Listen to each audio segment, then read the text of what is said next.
प्रिय विद्यार्थियों, आज का टॉपिक हमारे इलेक्ट्रॉनिक्स में जेनर डायोड और उसके द्वारा वोल्टता का नियमन।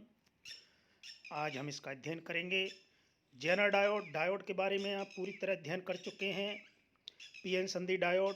लेकिन उसका एक विशेष रूप आपका जेनर डायोड, जिसका इतिहास शुरू होता है 1905 से 1993 में जन्म लेने वाले Clarence Melvin Zener was the American physicist who first described the property concerning the breakdown of electrical insulator.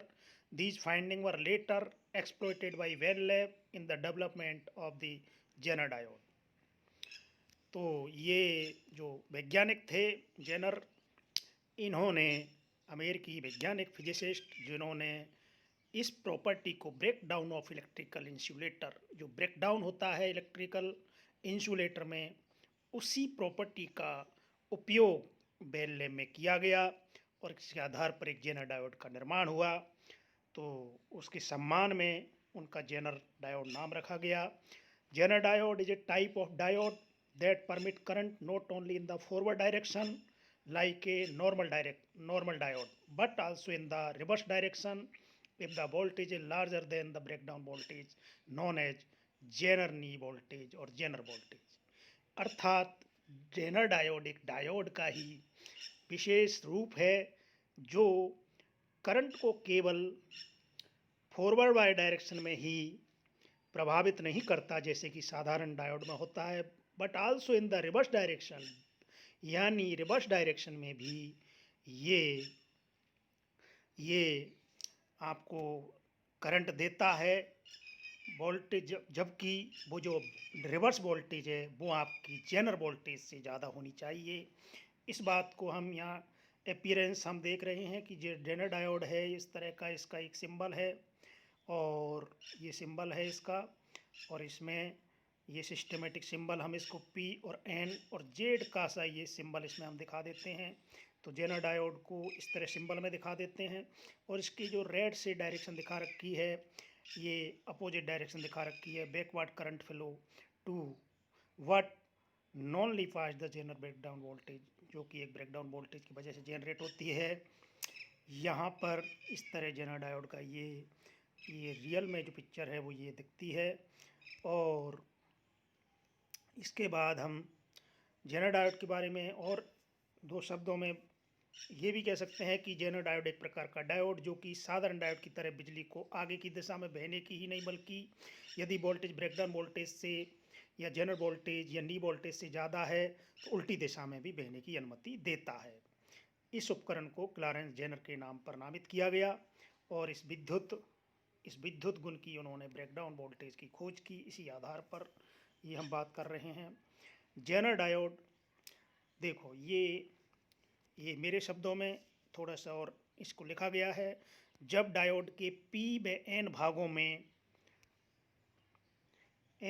में डोपिंग या मादन या अपमिश्रण अधिक मात्रा में किया जाता है तो आवेश वाहकों के घनत्व परिवर्तन से बहुत पतली अवकीय परत डिप्लेक्शन लेयर बनती है और इस परत के दोनों ओर विपरीत प्रकृति के आवेश संग्रहित हो जाते हैं, जिसके कारण परत पर उच्च तीव्रता का विद्युत क्षेत्र उत्पन्न हो जाता है। कहने का मतलब ये है कि इस डायोड में बहुत पतली अवकीय परत बनती है, उनकी जो डेंसिटी है, सांद्रता है, P और N भाग में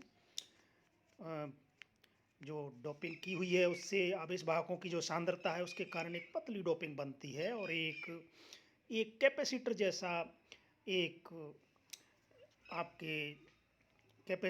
जैसा एक लेयर बनती है जिसमें विपरीत प्रकृति का आवेश उत्पन्न हो जाता है। तो ये जिसके कारण परत पर उच्च तीव्रता का विद्युत क्षेत्र उसमें उत्पन्न होता है। इस तरह हम देखते हैं कि विद्युत क्षेत्र बहुत उच्च तीव्रता का विद्युत क्षेत्र उत्पन्न होता है। अगर इस पे हम रिवर्स बायस लगा देते हैं तो रिवर्स बायस के कारण विद्युत क्षेत्र और तीव्र हो जाता है और जो P भाग का संयोजकता बैंड है, N भाग के चालन बैंड के सम्मुख आ जाता है और तेजी से करंट का प्रवाह होने लगता है, क्योंकि P भाग से इलेक्ट्रॉन A भाग में सुरंगन प्रभाव द्वारा संधि की विविरोधका को पार कर जाते हैं। मतलब एक ऐसा ट्यूनिंग इफेक्ट होता है, क्वांटम मैकेनिकल इफेक्ट है, जिसके द्वारा पी भाग से इलेक्ट्रॉन यानी संयोजकता बैंड से उछल करके और उसके चालन एन भाग के चालन बैंड में चले जाते हैं, चाहे उनकी ऊर्जा कम ही क्यों ना हो। एक संधि में उच्च तीव्रता के विद्युत क्षेत्र के कारण इलेक्ट्रॉन होल मुक्त होने लगते हैं और एक श्रृंखलाबद्ध प्रक्रिया के कारण तेजी से धारा का प्रभाव एब्रप्टली होने लगता है। इसे हम एबलांस भंजन और इसे एबलांसी ब्रेकडाउन भी कहते हैं। तो हम कह सकते हैं कि भंजन प्रक्रिया चाहे वो सुरंग हो चाहे एबलांस द्वारा हो, उसके कारण डायोड बनने वाला इस भंजन और एबलांस के द्वारा बनने वाला डायोड जेनर डायोड कहलाता है। यानी एक एबलांस भंजन रिवर्स बायस में जो डायोड है जेनर डायोड रिवर्स बायस में भंजन प्रक्रिया के द्वारा पश्च बायस में काम करता है और इसी वजह से पश्च बायस में ही इसका उपयोग किया जाता है वोल्टता नियमन के लिए। इसको भी हम आगे अध्ययन करेंगे। और इसकी जो कैरेक्टरिस्टिक होती है, ये फॉरवर्ड बायस में कैरेक्टरिस्टिक वी और I forward bias, reverse bias. Forward bias में तो वही होती है जैसे सिंपल डायोड में होती है ये, लेकिन पश्च बायस में एकाएक तेज़ी से ये पश्च बायस में तेज़ी से नीचे की तरफ जाता है। तो ये पश्च बायस का ये ब्रेकडाउन है। तो जेनर ब्रेकडाउन और अच्छी तरह समझने के लिए हम फिर बात कर रहे हैं कि Zener effect is a type of electrical breakdown in a reverse bias p-n diode in which the electric field enable tuning of electron from the valence to conduction band of a semiconductor, leading to large number of free minority carrier which suddenly increase the reverse current।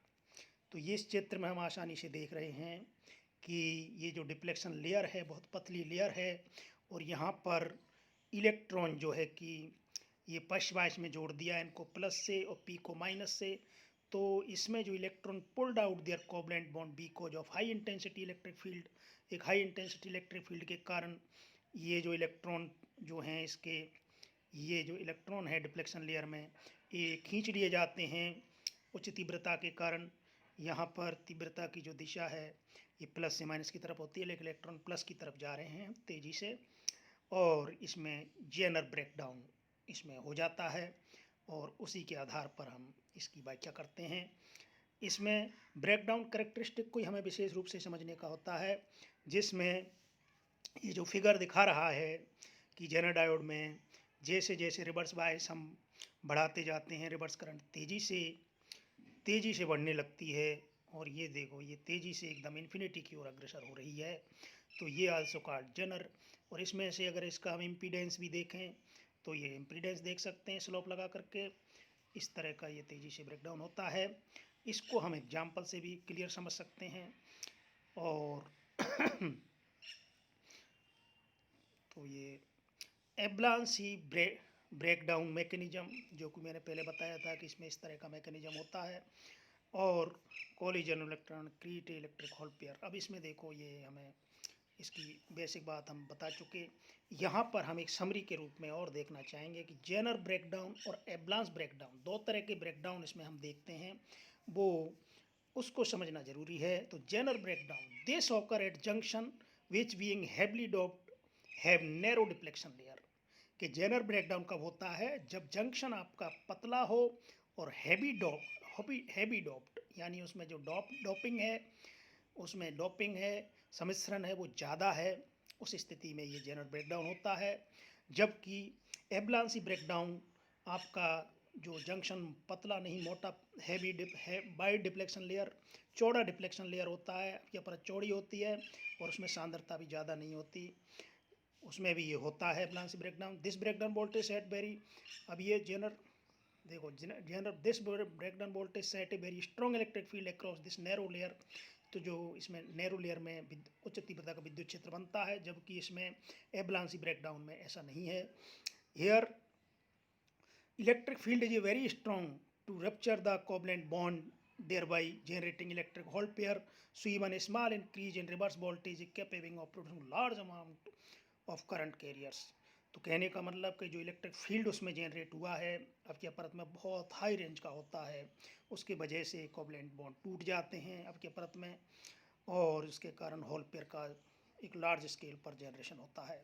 जबकि इधर जो है avalanche में here minority carrier collide with semiconductor, इसमें minority जो carrier होते हैं वो रिवर्स बायस में काम तेज़ी से एटम से डिप्लेक्शन लेयर में टकराते हैं और जो कि कोवलेंट बॉन्ड को तोड़ते हैं और उससे पेयर जो है इलेक्ट्रॉन होल पेयर जनरेट होते हैं और ये जनरेट कैरियर इलेक्ट्रिक फील्ड जो रिवर्स बायस में जो इलेक्ट्रिक फील्ड लगाया हुआ है मोर कोलाइड जो उससे और मोर कोलाइड करने लगते हैं उसके प्रभाव में and generate avalanche of charge carrier, उससे एब्लांस एक चार्ज कैरियर का एब्लांस जनरेट होता है। दिस रिजल्ट एब्लांस ब्रेकडाउन, तो एब्लांस ब्रेकडाउन का कारण फर्स्ट बायस में जब होता है जब आपकी डिफ्लेक्शन लेयर चौड़ी है और उसमें जो है माइनॉरिटी कैरियर टकरा करके और कोई कोवलेंट बॉन्ड तोड़ देते हैं और वही कोवलेंट बॉन्ड वापस टकराते हैं तो मल्टीपल रिएक्शन करके और एब्लांस भंजन प्राप्त होता है। तो Zener diode exhibit negative temperature coefficient जबकि ये avalanche breakdown positive coefficient. तो ये इस तरह का कंपैरिजन है, इसको हम एग्जाम्पल में और समझ सकते हैं। और voltage regulation using Zener diode, ये इसको भी हमें समझना है कि रिवर्स बायस में डायोड को हम काम में लेते हैं वोल्टता नियमन के रूप में। तो जैसा चित्र में दर्शाया गया है कि इनपुट वोल्टेज जहाँ पर ए और बी के बीच में लगाई हुई है, एक आरएस लिमिटिंग रेजिस्टेंस हमने लगाया हुआ है आरएस, और जेनर डायोड को यहाँ पर ये रिवर्स बायस में जोड़ते हैं। ये रिवर्स बायस में हमेशा डायोड जोड़ा हुआ है, यानी ये जो बी इनका जो प्लस है वो बी पर है, बी नहीं नेगेटिव है इधर, इसको फर्स्ट बायस यानी इसका इस तरह इसको फर्स्ट बायस में इस सर्किट में इस सप्लाई से बी एन सप्लाई से जुड़ा हुआ है और इस पर बी जेड, इस पर जनरल वोल्टेज जनरेट होती है, इसमें करंट आई जेड इसमें एंट्री होती है और आई एल लोड की तरफ करंट जा रही है। इसके आधार पर हम ये इस वोल्टता नियमन हेतु निम्न प्रतिबंध आवश्यक है। जब हमें वोल्टता नियत वोल्टता चाहिए जेनर डायोड के आउटपुट में आरएल पर, तो उसमें हमें दो कंडीशन जरूरी हैं कि निवेशी वोल्टता जनरल वोल्टता से अधिक होनी चाहिए कि जो वी इन है वो आपका greater than is equal to V Z होना चाहिए, जब ही आपका ये काम आएगा। दूसरा जो है सदैव जेनर धारा अधिकतम अनुमत जेनर धारा से कम होनी चाहिए, जो अधिकतम जेनर धारा, नहीं तो डायोड कोलैप्स हो जाएगा। इसलिए आई जेड मैक्सिमम से आई जेड हमेशा कम रहनी चाहिए और इसके लिए एक लिमिटिंग रजिस्टर की बात कर देते हैं हम आई जेड हमेशा कम रखने के लिए। तो जेनर डायोड से निर्गत वोल्टता हम के लिए फॉर्मूला हम आराम से ऊपर डायग्राम से देख सकते हैं कि B zero is equal to V N upon R S plus R L, B upon R ये करंट हो गई और इनटू आर एल। तो आर एल में जो वोल्टता जो निकलेगी निर्गत वोल्टता वो ये फॉर्मूले से आएगी, जबकि B zero less than B Z है। लेकिन जैसे ही B zero is equal to B Z है उससे ज़्यादा होगा तो हमें बी जीरो जो है बी जेड नियत प्राप्त होता है। यही है इसका आउटपुट कि बी जेड जनर वोल्टता के कारण उसका नियत प्राप्त होता है, ये जनर भंजन प्रक्रिया हो जाती है और एक निश्चित वोल्टेज हमें मिलती है, बी जेड ही मिलेगी आपकी, चाहे लोड बदलो चाहे इनपुट बदलो आपके कोई फ़र्क नहीं पड़ेगा। इसलिए हमें जेनर डायोड वोल्टता नियमन काम में लेते हैं और इस स्थिति में जेनर धारा जो आई जेड होगी वो आई माइनस आई एल होती है, यानी जो आई जनरेट हुई उधर बी इन के कारण उसमें से आई एल हटा करके जो आई जेड जाती है जेड में वो होती है, और उसको हम इसको सिंप्लीफाई करके इस तरह लिख देते हैं। लेकिन ये कंडीशन है कि आई जेड हमेशा आई जेड मैक्सिमम से कम होनी चाहिए, नहीं तो वो कोलैप्स होगा। इसके लिए हम एक लिमिटिंग रेजिस्टेंस आर एस काम में लेते हैं, जिसकी वैल्यू हम इस तरह डिसाइड करेंगे R S is equal to V N minus V Z upon I, V N minus V Z upon I. तो V N input voltage, V Z general voltage, I उसमें जो करंट फिल हो रही है लोड में I L plus 0.2 I Z maximum, इस फॉर्मूले से इसको कैलकुलेट करेंगे और इस तरह आर एल जो लिमिटिंग रेजिस्टेंस आर एस वो इसमें हम यूज करते हैं। तो इस तरह हम देख रहे हैं कि ये जेनर डायोड के द्वारा हम जो उसके आउटपुट में है वो हम एक नियत वोल्टेज को प्राप्त करते हैं। प्रयोग जब हम लैब में करते हैं तो हम ये करते हैं कि आर एल के साथ आर एल हम बदलते जाते हैं और बी एन भले ही निश्चित रख लेते हैं और केवल आर एल के साथ परिवर्तन करते हैं। तो हम देखते हैं कि ये एक निश्चित आर एल, मान लो कुछ आर एल एक लिमिटिंग, जब तक कि उसका B zero less than B Z है जब तक तो वो आपका आर एल के साथ वोल्टेज बढ़ता जाएगा, लेकिन एक जैसी बी जेड वोल्टेज के बाद वो एक नियत हो जाता है, चाहे आर एल का मान कितना ही बढ़ाएं, फिर एक नियत आर एल के बाद वो एक नियत वोल्टेज देता है। तो इस तरह वोल्टता नियमन का हम अध्ययन लैब में भी करते हैं। धन्यवाद, आज इतना ही।